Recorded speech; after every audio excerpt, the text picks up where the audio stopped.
Hello বন্ধুরা, তোমরা সকলে কেমন আছো? আর আমি আছি খুব খুব খুব ভালো। তোমাদের সকলকে স্বাগত জানাই আমার আরও একটি নতুন সুন্দর ব্লগে। এটা হচ্ছে ষষ্ঠী পূজার ব্লগ।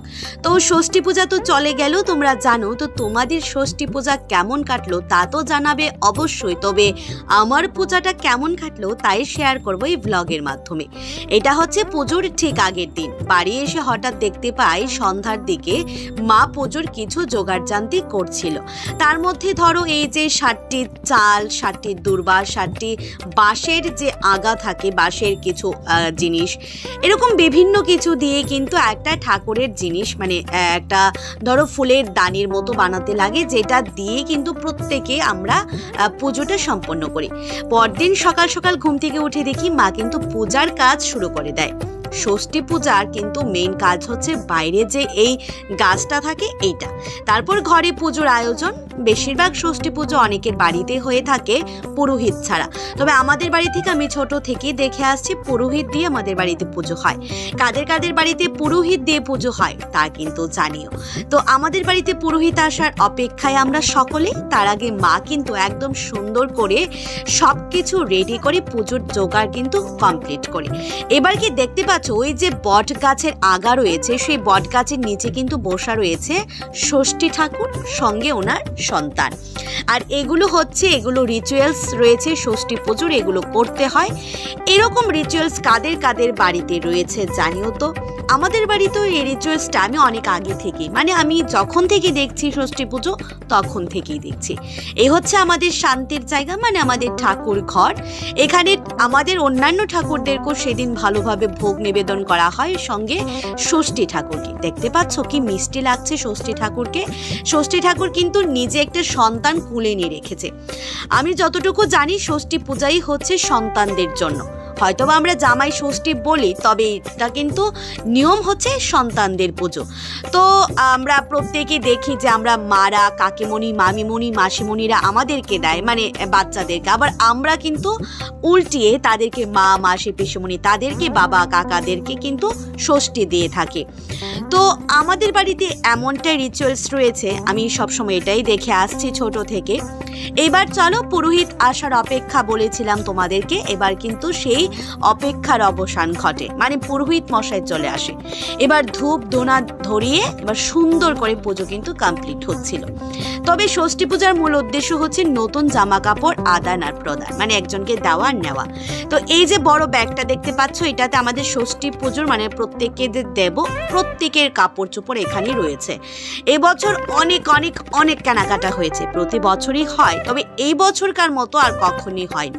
যেহেতু আমরা কলকাতায় গিয়েছিলাম, তো সেখান থেকে কিছু মার্কেটিং করে এনেছিলাম, সেগুলো আর দেওয়া হয়নি। ভেবেছিলাম ষষ্ঠী পুজোর সময় সকলকে একসঙ্গে দেব, সেই মোতাবেক সবাইকে পুজোতে কিন্তু এই গিফটগুলো দেওয়া হচ্ছিল।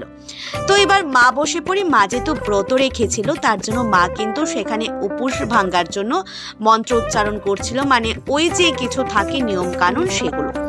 ষষ্ঠী পূজার পাশাপাশি সব থেকে বড় ব্যাপার হচ্ছে খাওয়া দাওয়া আর জামা কাপড় আদান প্রদান। মানে সেদিন থাকবে বাড়িতে নানান বাহারি রকমের কিন্তু আয়োজন, মিষ্টি, দই, ফল, তাছাড়া রয়েছে মাছ, মাংস, অনেক কিছু।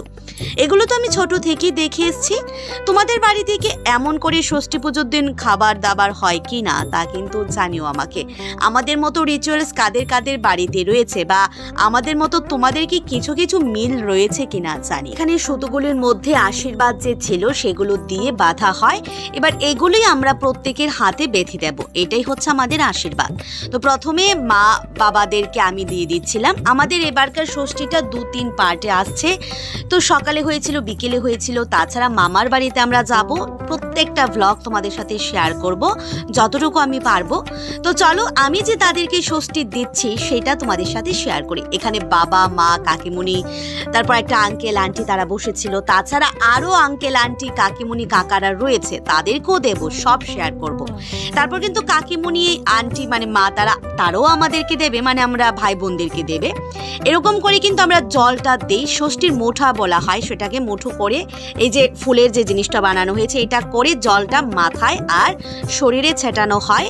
এটা হচ্ছে আশীর্বাদ আমরা ভাবি। আর সেই যে জায়গাটা, সেখানে 3 রকমের ফল দিতে হয়, আম, কলা আর একটা কি সুপারি। সুপারি দিতে হয়, মানে গোটা সুপারি, এটাই আমাদের নিয়ম। তারপর ওই যে গিফট আদান প্রদান দেখতেই পেলে।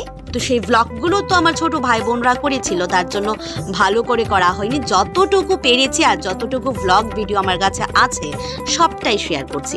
তারপর মা আসলো আমাদেরকে দেওয়ার জন্য, এবার মা আমাকে দিয়ে দিল, এবার মাকে আমি প্রণাম করে নিই। এখানে বসে যায় প্রিন্স, অরূপ, আমি, সাহেব, আর ওইখানে কাকা বসেছে, তবে কাকাকে কিন্তু দেওয়া হবে না, কাকা পরে এসছে বলে কাকাকে আমি পরে আবার দেব।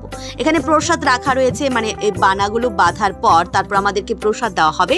তবে সব থেকে যে মূল প্রসাদ সেটা হচ্ছে এখানে 60টি ধান থেকে চাল বের করা হয়েছে, সেগুলোই হচ্ছে আসল প্রসাদ। তো সেগুলো হাতে দেওয়া হয়েছিল। এরপর দেখো এখানে আমাদেরকে ষষ্ঠী দেওয়া হচ্ছে, মা দিচ্ছিল, তারপর কাকিমুনি দেবে এক এক করে প্রত্যেক। আমাদের 3জন কাকিমুনি রয়েছে আমাদের, এবছর 2জন কাকিমুনি আসতে পারিনি, তো মা আর এই কাকিমুনি মিলেই করেছিল। তারপর এইভাবে সুতো বেঁধে হাতে কিন্তু আমাদের ষষ্ঠী কিন্তু নিয়ম কমপ্লিট হয়। তবে সব থেকে আমার যে খুশির যে মুভমেন্ট, যে খুশির যে জায়গাটা, সেটা হচ্ছে এই যে গিফট পাওয়ার ব্যাপারটা। দেখো কত গিফট পেয়েছি, অনেক গিফট পেয়েছি, গিফটগুলো তোমাদের সাথে শেয়ার করব। আর বাবা এখানে জোকস করছিল আমার ব্যাগটা নিয়ে। এখানে কাকাকে দিলাম ষষ্ঠী, তারপর কাকাকে দিলাম একটু গিফট, সবাইকে একটু একটু কিছু কিছু সবার জন্য এনেছিলাম। তারপর খাওয়া দাওয়ার পার্ট, আমার যেহেতু অনেকটা দেরি হয়ে গেছে, অফিসে যেতে হবে, আমি খুব তাড়াহুড়া করছিলাম, প্রত্যেককে বলছিলাম তাড়াহুড়া করো, তাড়াতাড়ি করো, তাড়াতাড়ি করো, করতে করতে খুব তাড়াহুড়ার মধ্যে ষষ্ঠীটা কমপ্লিট করি, কিছুটা খেয়ে সোজা চলে যায় অফিস থেকে সন্ধ্যায় আবার বাড়ি আসি। আসার পর এই বড় অরূপকে মা দিল ষষ্ঠী, আর আমি দিলাম আঙ্কেল আর আন্টিকে, তাদেরকে। তো তারপর আমি যে কুর্তিটা পরেছি এটা দিয়েছিল আমাকে দুপুরে আমার কাকিমণি, তো এই কুর্তিটা পরে নিয়েছিলাম, আমাকে একটি নয় দুটো কুর্তি দিয়েছে। তো চলো এবার গিফটগুলো দেখানোর পালা। এটা হচ্ছে একটা নাইটি যেটা মা পেয়েছে, এটা অরূপকে ষষ্ঠী দেওয়ার পর অরূপ দিয়েছিল, আর অরূপকে মা দিয়েছিল একটি ড্রেস, মানে টি শার্ট। আর এটা হচ্ছে ছোট আন্টি দিয়েছে, এটাও একটা নাইটি। তো এই নাইটিটাও ভীষণ সুন্দর হয়েছে, ওই নাইটিটাও ভীষণ সুন্দর হয়েছে। তাছাড়া এটা পেয়েছে সাহেব, এটা একটা টি শার্ট, এটাকে সাহেবকে দিল কাকিমণি। এইটা আমি একটা পেয়েছি টপ, যেটা আমাকে দিল আন্টি, মানে আমাদের বাড়ির একটা আন্টি। তাছাড়া এই কুর্তিটা দিয়েছে কাকিমণি, তোমরা দেখতেই পেলাম, পরেছিলাম কুর্তিটা, ভীষণ সুন্দর হয়েছে আর ভীষণ কমফোর্টেবল, এইটা বলতে পারি, অনেকটা মজা পেয়েছি পরে। তাছাড়া দিয়েছে এই কুর্তিটা, মানে আমার লাক কত ভালো ভাবো, এক কাকিমণি আমাকে দুটো কুর্তি দিয়ে দিল। এত ভালো লাক এবছর যে হবে আমি ভাবতেই পারিনি, প্রতি বছর পাই, তবে এবছরও কিন্তু পেয়েছি একটু বেশি। তারপর এটা হলো সাহেবের প্যান্ট, এটা বাবাকে আমি দিয়েছিলাম, সাহেবকে মা দিয়েছিল। পরদিন সকালে কিন্তু এগুলো ঠাকুরকে মা তারপর সেখান থেকে উঠিয়ে ফেলে। এটা হচ্ছে আমাদের ষষ্ঠী ঠাকুর।